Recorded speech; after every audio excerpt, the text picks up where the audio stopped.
In today's video, I'm going to teach you how to duplicate a page in Confluence.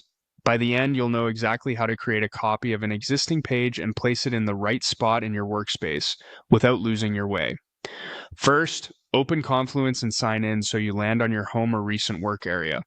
We'll start from the main navigation on the left. Look for Spaces, which is where all your team's content lives. Click Spaces to open the list. If you're part of multiple teams or projects, you'll see several spaces here. Next, choose the space that contains the page you want to duplicate.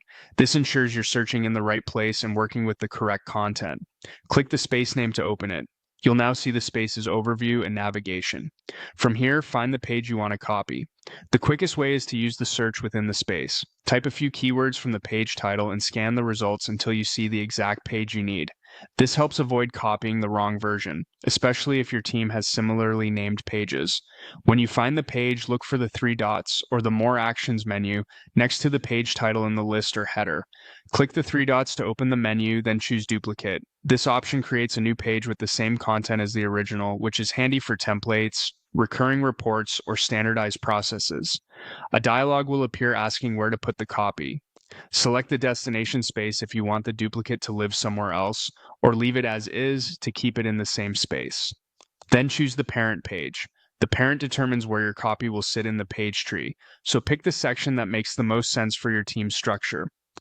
If you're unsure, keeping the same parent maintains the original context. Once your destination space and parent are set, click Duplicate to confirm. Confluence will create a copy of the page and place it in the location you selected. Give it a moment, then navigate to the page tree to verify it's there and that the content looks correct. If you don't see the duplicate option, you may need permission to view or copy that page, or the page could be restricted. In that case, check with a space admin. That's it. Simple, predictable, and great for staying consistent across your documentation.